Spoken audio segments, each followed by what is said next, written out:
در محمد و آل محمد بلندتر صلوات. اللهم صل علی محمد و آل محمد. اعوذ باللہ السمیع العلیم من الشیطان اللعین الرجیم. بسم اللہ الرحمن الرحیم.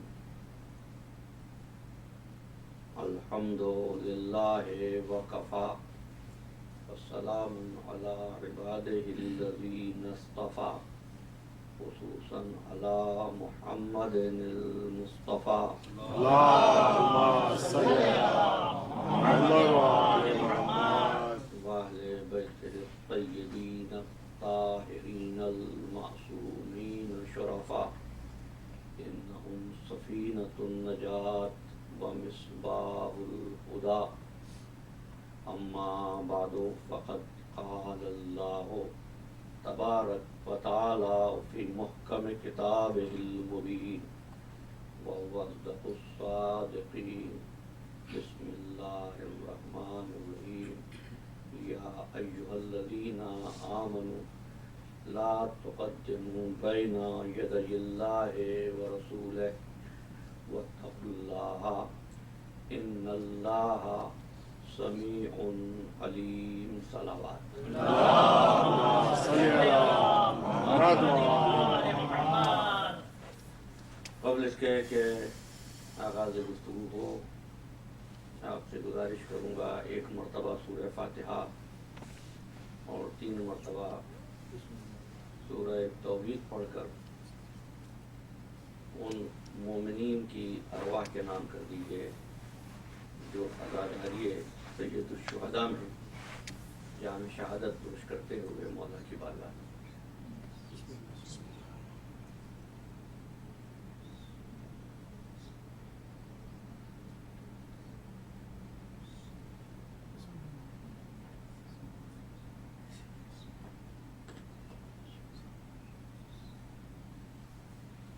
محمد و آل محمد صلوات. اللهم صل علی محمد و آل محمد.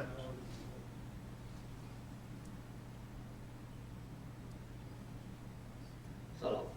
اللهم صل علی محمد و آل محمد. اور اس کے ساتھ ساتھ یہ دعا کرتا ہوں کہ گزشتہ عشرہ اعضاء میں جہاں جہاں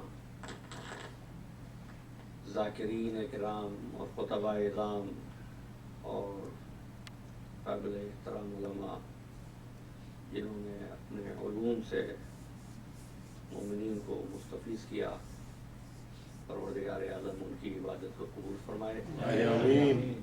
ان کے توفیقات میں اضافہ فرمائے، اور اس امام بارگاہ کے ذاکرین خصوصاً جناب رضا علی صاحب اور نعمان کاظمی صاحب اور جو حضرات بھی کسی بھی جہت سے تذکرہ مظلوم کربلا کرتے رہے، پروردگار عالم ان کو طول عمر عطا فرمائے اور عمر کے ہر سانس پر یا ذکر اہل بیت کر رہے ہوں یا ذکر اہل بیت سماعت کر رہے ہوں. اس لیے بھی عزیزان گرامی ہماری زندگی کے ہر سانس پر محمد والے محمد کا قرض ہے. اگر ہمارے پاس زندگی ہے تو ان کی دی ہوئی ہے، مقدر ہے ان کا دیا ہوا ہے. اس لیے یہ چیز اسی کے پاس سے ملتی ہے جس کے پاس ہو. جو خود ہی نابلد ہو وہ ہمیں کیا دیں گے؟ یہی وجہ ہے کہ ہم اسی آستانے پر آتے ہیں جہاں پر ہم کیا بڑے بڑے حکومت مآب بھی جس وقت مشکل درپیش آئی تو تخت حکومت کو چھوڑ کر یہودی کے باغوں میں مزدوری کرنے والے علی کے پاس نظر آئے. صلی علی محمد و آل محمد. اور یہ اقرار کرنا ہی پڑا کہ اگر علی نہ ہوتے تو ہم ہلاک ہو جاتے.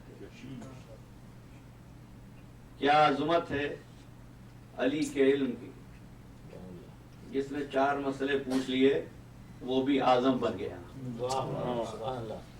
اور جس نے علی کے پوتے کے سامنے زانو ادب طے کیے وہ بھی اعظم بن گیا.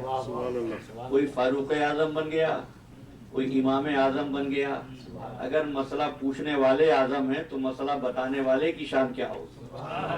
سبحان اللہ. عزیزان گرامی, آج کی اس مجلس میں تقریر کرنے حاضر نہیں ہوا. کچھ دل کی باتیں ہیں جو چاہتا ہوں دل کے ساتھ مرتبط ہو جائے اور آپ کے دلوں تک پہنچا دوں, اور آپ کے ذریعے ان تک جو یہاں نہیں ہیں ان تک یہ باتیں پہنچ جائیں. اس لیے کہ ہمیں تبلیغ کا یہی انداز ہے جو سرکار دو عالم نے تعلیم کیا ہے, جو یہاں اس میدان میں موجود ہیں. اب سمجھئے کون سا میدان, جو یہاں سن رہے ہیں وہ ان تک پہنچا دیں جو یہاں حاضر نہیں. اور یہ بھی عرض کر دوں عزیزان گرامی کہ اگر سرکار ختمی مرتبت کے خطبات اللہم صلی علی محمد کسی چیز کو تبلیغ کہا گیا ہے تو وہ تبلیغ ولایت علی ابن ابی طالب. اللہم صلی علی محمد محمد. یہ ستم ہے کہ جب ولایت کا تذکرہ نہ ہو تو کہا جائے کہ یہ تبلیغی گفتگو ہے. وہ تبلیغ ہی کیا جو ذکر علی کے بغیر ہو. دیکھیے اس امر میں کوئی شک نہیں, کوئی شبہ نہیں کہ 1,24,000 انبیاء کی تبلیغ کا مرکز و محور توحید الہی ہے. اگر ابراہیم اپنی قوم کے ہاتھوں حقارت و نفرت کا شکار ہوئے تو وہ کلمہ توحید کی وجہ اور سبب سے تھا. وہ بت پرستی کرتے تھے, ابراہیم لا الہ الا اللہ کہتے تھے. اگر آرے سے چیر دیا گیا یحییٰ کو تو سزا وہ لا الہ الا اللہ کہنے کی تھی. اگر 950 سال تک حضرت نوح علیہ السلام نے پتھر کھائے ہیں, قوم کے ہاتھوں تکلیفیں جھیلی ہیں, تو وہ سزا توحید الہی کی تھی. اگر طائف کی گلیوں میں آقائے دو جہاں محمد مصطفیٰ صلی اللہ علیہ وسلم نالین مبارک خون سے پر ہو گیا تھا تو یہ سزا توحید کی تھی. لیکن عزیزان محترم, جس وقت توحید سے گفتگو کی تو توحید نے آواز یہ دی کہ اے صاحبان ایمان, نہ تو رسول کے آگے کھڑے ہونا نہ اللہ کے سامنے کھڑے ہونا, اور اللہ سے ڈرتے رہنا. 2 چیزیں, اللہ کے آگے کھڑے نہ ہونا, رسول کے آگے کھڑے نہ ہونا. یہ بات تو سمجھ میں آ گئی کہ چونکہ ہم رسول کو دیکھ رہے ہیں تو رسول کے آگے کھڑے نہیں ہونا, رسول کے سامنے کھڑے نہیں ہونا. اللہ کے آگے کہاں امکان تھا کوئی کھڑا ہو سکتا تھا. اللہ کو کسی نے دیکھا نہیں, اللہ کو کسی نے چھوا نہیں, اللہ کسی کو نظر آیا نہیں. جو چیز نظر ہی نہ آتی ہو کوئی اس کے آگے کیسے کھڑا ہو سکتا ہے؟ یا تو یہ کہو کہ آیہ پروردگار آیہ قرآنی محمل ہے, یا زمین پر کوئی ایسا دکھاؤ جس کے سامنے کھڑا ہونا اللہ کے آگے کھڑے ہونے کے برابر ہے. اب اگر میں وہ جملے تلاش کروں جو مشترک ہوں تو کم از کم یہ بات تو طے ہو جائے گی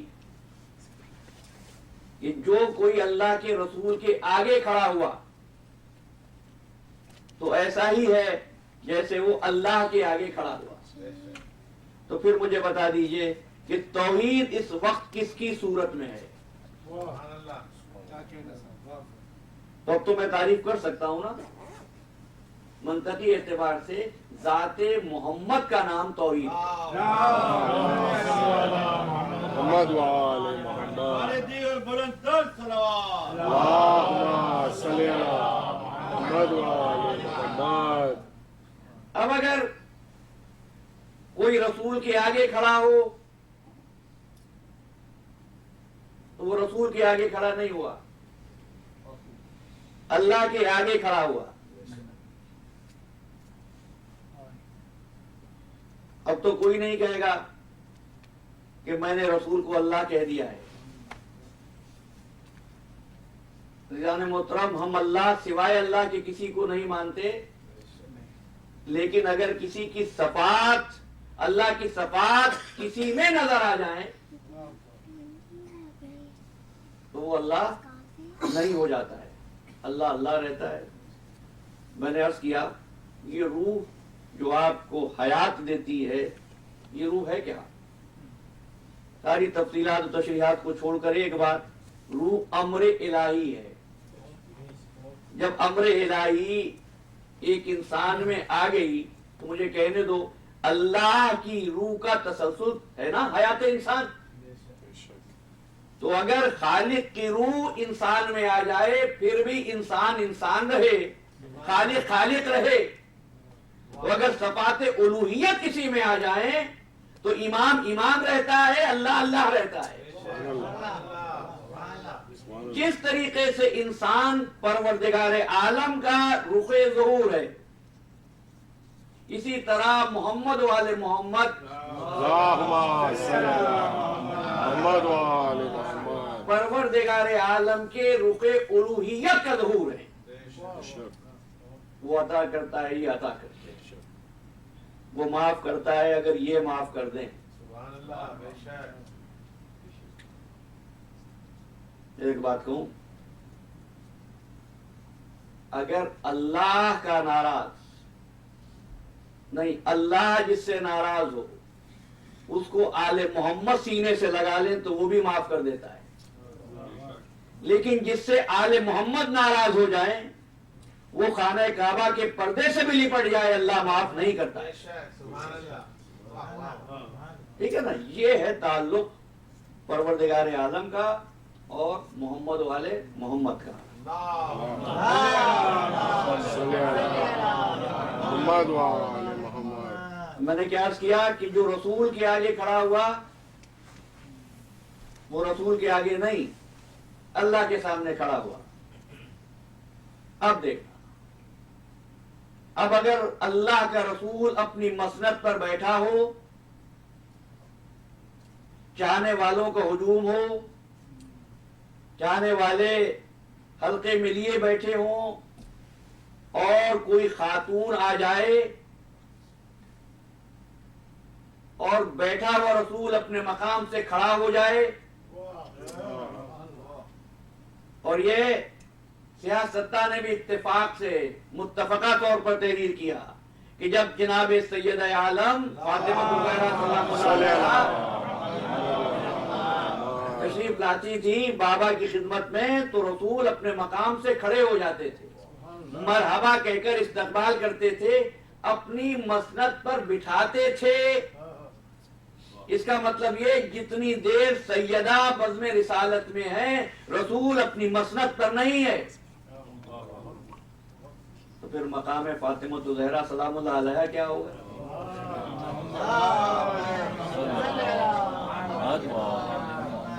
اور مجھے تو اس میں کوئی جھجک نہیں ہوتی یہ بات کہنے میں، جب رسول کے آگے کھڑے ہونا اللہ کے آگے کھڑے ہونے کے برابر ہے تو رسول فاطمہ زہرا کا احترام نہیں کر رہے ہیں، بلکہ توحید ہے ذات فاطمہ زہرا کا احترام کر رہی ہے۔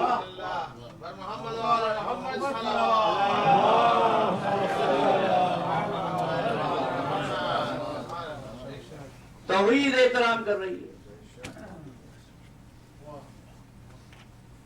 تو ایک بات اب آ گئی اور آپ حضرات کے بادشاہ چہروں کو دیکھ کر کچھ میری طبیعت بھی آمادہ ہوئی. میں نے ایک دن گفتگو میں ذکر کیا ایک تسبیح کا، تسبیح اروا کا. تو کسی صاحب نے پوچھا تھا کہ صاحب سید عالم کا ذکر کیوں نہیں ہوا؟ اصل میں وہ موقع نہیں تھا. ظاہر ہے کہ محدود وقت کے اندر بات کو ختم ہونا ہوتا ہے، لیکن عرض کر رہا ہوں کہ یہ چاروں تو وہ ہیں جو اللہ کی تسبیح پڑھتے ہیں، لیکن سیدہ وہ ہے کہ جو تسبیح سیدہ پڑھتی ہے وہ پروردگار بھی اپنے لیے پسند کر لیتا ہے. اب وہ تفصیل میں نہیں جانا، لیکن عرض کر دوں بیوی کا مقام کیا ہے. بھائی مباہلے میں سرکار ختمی مرتبہ سے نصارہ نے صلی اللہ محمد وآل گفتگو کی تھی. بحث کس سے ہوئی تھی؟ نصارہ کی سرکار ختمی مرتبہ سے. لے کر کون گیا تھا؟ مولائے کائنات علی ابن ابی طالب. اور مسجد میں کسی نہ کسی عنوان سے لکھنے والوں نے لکھا کہ حسنین کو بھی دیکھ لیا تھا. پھر مجھ کو بتا دو مباہلے میں وہ کون ہے جس کو دیکھ کر نصارہ یہ کہنے پر مجبور ہوئے کہ خدا کی قسم اگر یہ پہاڑ سے کہہ دے تو پہاڑ بھی اپنی جگہ چھوڑ دے.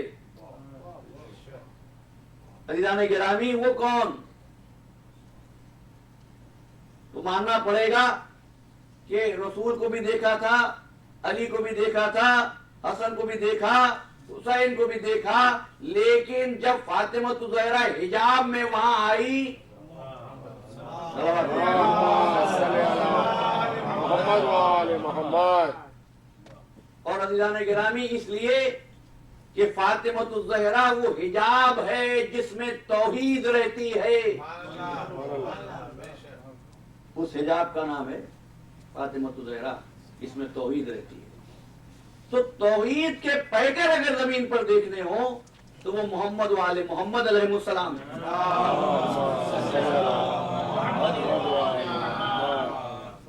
ہر انسان پروردگار کے رخ کا ظہور ہے، نہ شرک ہے نہ کفر ہے. تو اگر محمد وآل محمد پروردگار کے رخ الوہیت کے ظہور ہوں تو نہ یہ شرک ہے نہ یہ کفر ہے، بلکہ یہی عبادت ہے. اور اگر یہ عبادت نہ ہو، کون سی عبادت؟ احترام محمد وآل محمد. اللہم صلی علی محمد وآل محمد. تو ہر عبادت بیکار. اور میں تو یہ کہوں گا کہ یہی وہ جوہر ہے اور یہی وہ دولت ہے اور یہی وہ عطیہ ہے، یہی وہ سرمایہ ہے جس کے لیے اس نے ارشاد فرمایا ذالک فضل اللہ یؤتیہ من یشاء. یہ اللہ کا فضل ہے، جسے چاہتا ہے عطا کرتا ہے. کہنے لگے یہ جو فضل ہے نا یہ اللہ کا رزق ہوتا ہے. رزق کا تو اس نے ہر ایک سے وعدہ کیا ہے. زندگی اس کے علم لامتناہی میں پہلے سے ہے، موت کا بھی ایک وقت پہلے سے مقرر ہے. یہ فضل الہی پروردگار عالم کی طرف سے محمد وآل محمد سے محبت کی ملنے والی توفیق کا نام ہے. صلی اللہ محمد وآل محمد. تو توحید کے شیشے پر ایمان کی صورت کو اتنا کمزور نہ بناؤ کہ محمد والے محمد کے احترام سے تم کو اس میں دراڑیں پڑتی نظر آئیں. باقی ایک بات عرض کر دوں، نماز بھی آل محمد کی محبت کے بغیر ایک کھوکھلے جسم کے علاوہ کچھ نہیں ہے. اس لیے عزیزو عرض کروں کہ کسی شخص نے حضرت امام محمد تقی علیہ السلام ایک سوال کیا، بس میں مدعا تک پہنچ گیا. کہ مولا کیا اللہ کو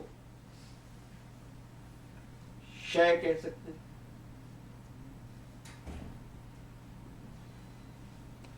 یہ سوال اس نے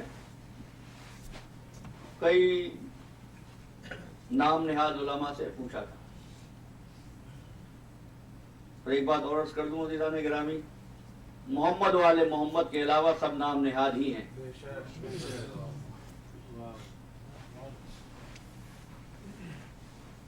اب لوگوں کے لیے بڑی عجیب بات تھی کہ اگر وہ کہیں اللہ کو شے کہہ سکتے ہیں تو مسئلہ یہ ہوگا کلو شیء ہالک الا وجہہ، ہر شے ہلاک ہو جائے گی، تو شے تو ہے نہیں. اگر شے نہ کہیں پھر کیا کہیں گے؟ لا شے کہیں گے. لا شے کا مطلب ہوتا ہے کچھ ہے ہی نہیں. اگر کہہ دیں لا شے تو ذات واجب ہی نہیں. یعنی اگر مانے شے تو کفر، انکار کریں تو کفر. اب وقت آ گیا ساری جگہوں سے مایوس ہو کر امام محمد تقی علیہ السلام کے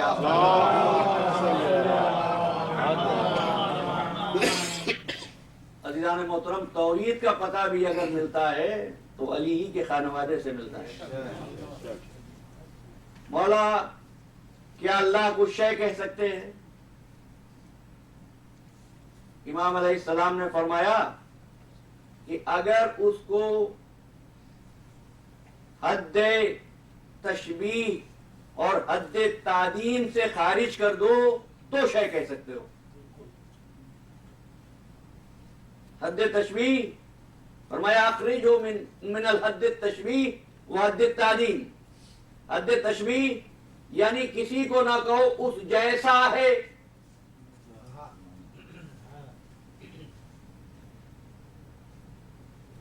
تعظیم ختم ہونے والی چیز، عدم میں آنے والی چیز. تو پھر یعنی شے میں مشابہت بھی ہوتی ہے اور شے میں عدم بھی ہوتا ہے. اگر اس سے خارج کر دو تو شے کہہ سکتے ہو. تو ایک بات توحید کی ہماری سمجھ میں آ گئی. توحید وہ ہے جس کی تشبیہ دوسرے سے قرار نہ دی جا سکے. توحید وہ ہے جس میں تعظیم کا شائبہ نہ ہو. اب وقت آ گیا سرکار ختم مرتبت محمد عربی صلی اللہ علیہ تشریف رکھتے ہیں. ایک سے ایک چاہنے والا اور ایک سے ایک بڑھ کے دعویٰ کرنے والا فرمانے لگا ذرا میرے ہاتھ کی تعریف تو کرو.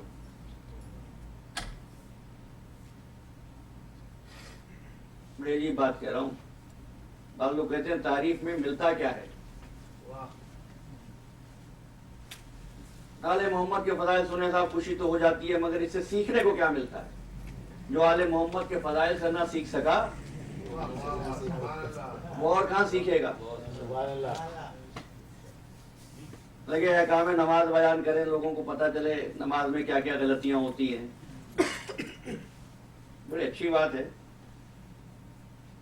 میں نے ہمیشہ یہ کہا ہے کہ سال کے 360 دن ہیں، 350 دن آپ نمازی پہ بول دیے. ہم کو کیا اعتراض ہے؟ آپ حجاب پر بات کیجیے.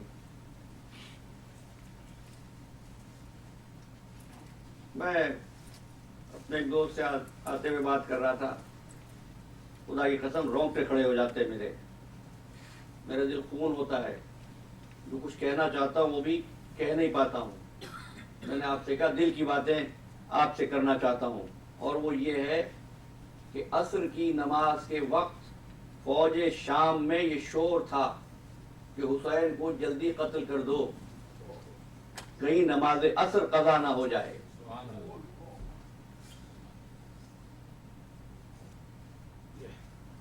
یہی وجہ ہے. مولانا دلیل قرآنی بھی دے دوں. یا ایھا الذین آمنوا استعینوا بالصبر والصلاۃ. اے صاحبان ایمان صبر سے مدد مانگو، نماز سے مدد مانگو.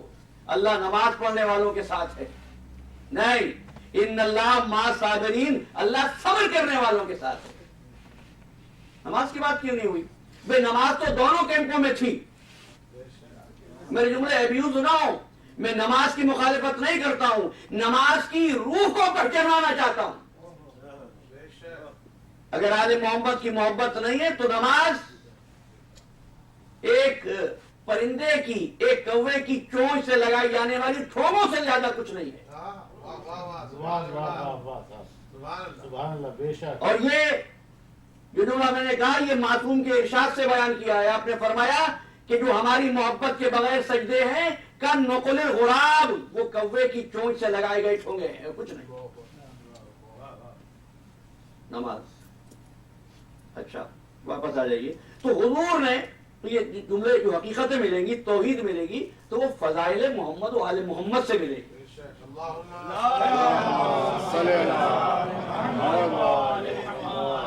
شرط یہ ہے جس طریقے سے ہر زمین میں ہر دانہ نہیں اگتا، اس طریقے سے ہر روح کو خوشی بھی آل محمد کے فضائل سے نہیں ہوتی۔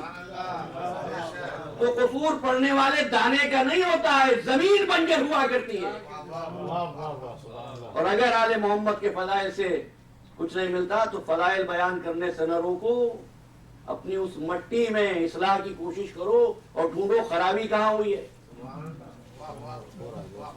تو حضور نصیحت نہیں فرما رہے، پوچھ رہے ہیں بتاؤ تمہیں میرا ہاتھ کیسا لگتا ہے؟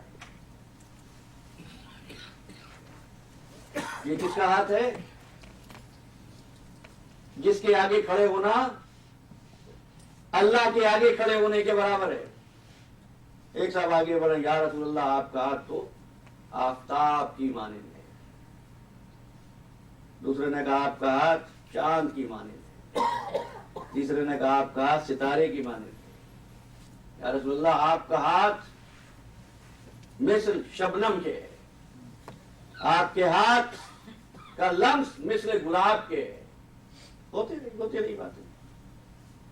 بات رسول کی فضیلت کی ہو رہی ہے لیکن حقیقت میں درس توحید ہے۔ علی ابن ابی طالب تشریف لے آئے۔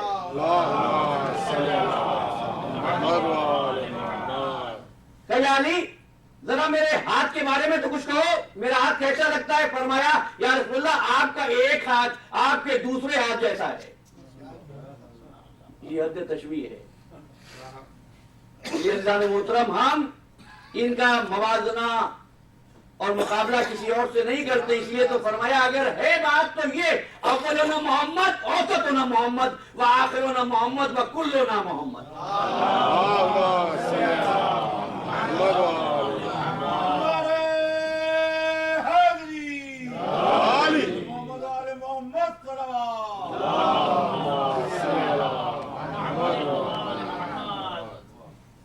تو توحید کیا تھی؟ کسی اور سے تشبیہ نہیں، فقط اس سے تشبیہ۔ تو رسالت کا ہاتھ کس کا ثابت ہو گیا؟ ابھی تو میں نے امام علی کی تو بات ہی نہیں کی ہے۔ رسالت کا ہاتھ ید اللہ ہو گیا۔ وقت گزر گیا، پہلی خلافت حضرت ابوبکر کا زمانہ، کہیں جنگ سے کچھ خراج آیا، ایک شخص آ گیا، اللہ کے رسول نے وعدہ کیا تھا جب خراج آئے گا تو مٹھی بھر کر تجھ کو دوں گا۔ میں آیا ہوں اور وعدہ رسالت کی ایفا کی جائے۔ بڑے پریشان، وزن تو بتایا نہیں انہوں نے، اگر 2 کلو کہہ دیتے 1 کلو کہہ دیتے تو وزن کیا جاتا، دے دیا جاتا۔ کب مٹھی بھر کر، اب ہاتھ کہاں سے آئے؟ کافی دیر تک سوچا حاکم وقت نے، اس کے بعد حکم دیا ابو الحسن کو بلا لاؤ۔ مولائے متقیان تشریف لائے، فرمایا علی اپنے ہاتھ سے مٹھی بھر کے اس کو کچھ عطا کر دیجیے۔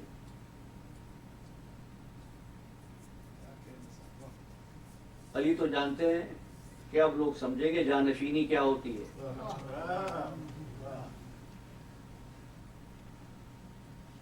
میں کیوں کہ اس لیے کہ میں نے سنا ہے آقا دو جہاں سے میرا ہاتھ اور علی کا ہاتھ برابر ہے۔ اب پتہ نہیں اتحاد کے نام پر کیا کچھ ہو سکتا ہے اور کیا کچھ ہو جائے گا، ہمارا کام تو نشاندہی کرنا اور آپ کو متوجہ کرنا ہے. جو خلیفہ وقت علی کے ہاتھ کو رسول کا ہاتھ سمجھتا ہو، کیا ممکن ہے کہ وہ علی سے بیعت مانگے؟ اب جناب ابن ابی الحدید معتزلی سے لے کر مفتی محمود تک تو لوگوں نے لکھ دیا کہ علی وہ جن سے دنیا نے مانگا، علی وہ جس نے کسی سے کچھ نہیں مانگا.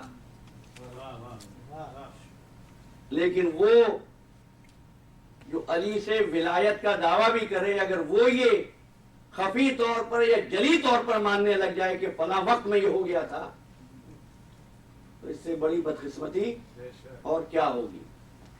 تو دست علی دست رسول ہے، دست رسول دست خدا ہے. رضیان گرامی، ایک بات اور عرض کر دوں، یہ غلیے بشرے کی باتوں میں مت الجھا کریں. یہ جو شخصیت ہے نا محمد والے محمد کی،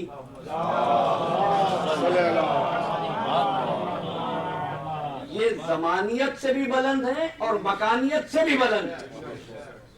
یا عمروں کا تفاوت کوئی معنی نہیں رکھتا. قرآن کی سورہ بقرہ ہو یا سورہ کوثر ہو، احترام میں دونوں برابر ہیں، ایمان دونوں پر لانا ہے. تبھی تو حضور نے فرمایا صغیرنا و کبیرنا سواؤن، ہمارے چھوٹے اور بڑے برابر ہیں.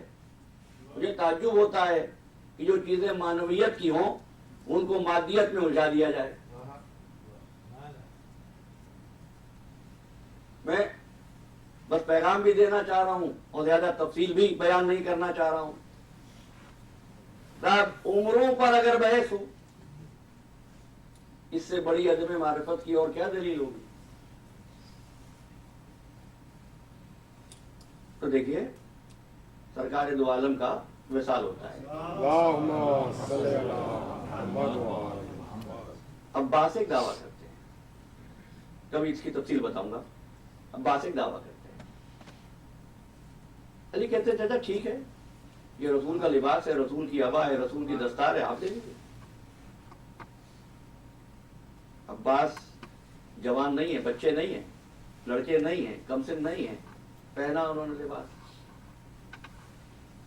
اچھا اب چلیے ٹھیک ہے، لباس مل گیا. کہا مجھ سے تو کھڑا ہی نہیں ہوا جا رہا، مجھ سے چلا نہیں جا رہا. اس کے بعد علی نے زیب تن کیا. نہ علی، بلکہ میں یہ سمجھتا ہوں شاید عباس نے دعویٰ ہی اس لیے کیا ہو کہ حقیقت لوگوں کے سامنے منکشف ہو جائے. پھر شیر خدا نے کچھ سوچا، وہ یہ نہ کہے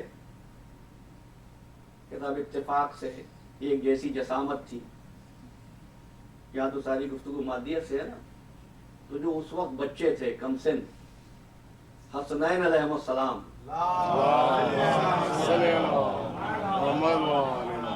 حسن ذرا تم پہننا. حسن نے زیب تن کیا، حسن مجتبیٰ علیہ السلام نے. لباس بالکل موزوں آیا. اس کے بعد کا حسین سے، بیٹا ذرا تم بھی پہن کے دکھا دو. حسین نے پہنا. حسین کے جسم پر بھی لباس ایسا موزوں آیا کہ معلوم ہوتا ہے حسین ہی کے لیے بنا تھا. بات یہ عزیزان محترم، یہ لباس دنیا کے دھاگوں سے نہیں بنتے ہیں بلکہ پروردگار عالم کے نور پر بھی ہوتے جاتے ہیں. تو جو نور پر تیار ہوئے ہوں ان ہاتھوں کی عظمت پر قربان، ان کی حیات، ان کی محبت، ان کی مودت ہمارا وظیفہ حیات بن جائے. اس سے بڑا انسانی کمال اور کیا ہوگا. اور پھر اس کے ساتھ ساتھ یہ سوچئے وہ ہاتھ جو رسول کا ہاتھ ہو، وہ ہاتھ بیعت میں مانگا جائے.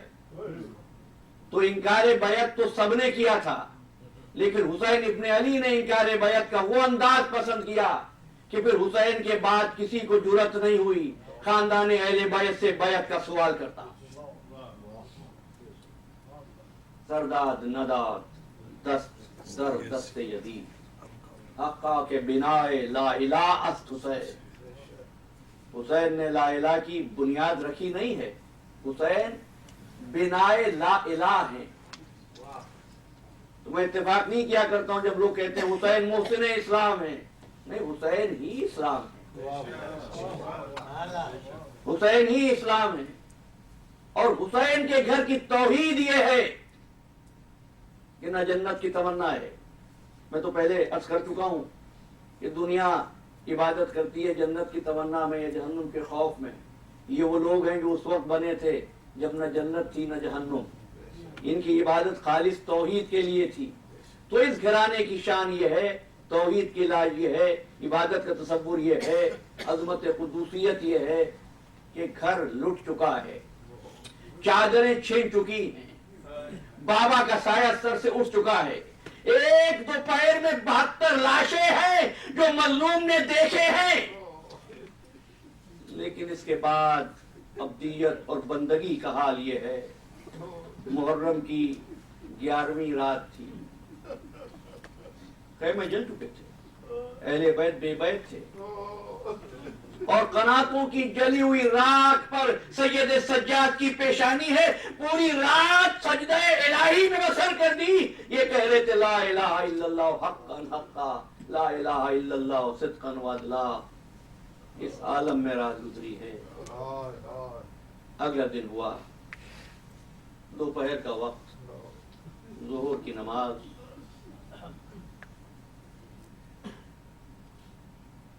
اس کے بعد اہل حرم کو اسیر کیا گیا۔ جب قافلہ اسیر ہوا، اس سے پہلے زینب ایک مرتبہ مقتل میں آئی، تبری کی روایت ہے، زینب مقتل میں آئی، اور اس کے بعد زینب نے ماتم کرنا شروع کیا۔ آواز دی ام کلثوم آ جاؤ حلقہ بنا لو۔ بیویوں نے حلقہ بنا لیا اور زینب نے ماتم کرنا شروع کیا۔ نوحہ یہ تھا صلی اللہ علیہ کا دنیا یا بتا، نانا آپ پر دنیا درود پڑتی ہے لیکن تیرا حسین خاک و خون میں غلطاں زمین کربلا میں با۔ ماتم ہونے لگا، زینب نوحہ پڑھنے لگی۔ جب نوحہ پڑھا نا اور نانا کہہ کے مخاطب کیا نا رسول اللہ کو، تو ایک مرتبہ وہ سپاہی جو شمر کے ساتھ تھے کہنے لگے شمر نے ہم سے جھوٹ بولا تھا، یہ تو نبی دادیاں ہیں، یہ تو نبی دادیاں ہیں۔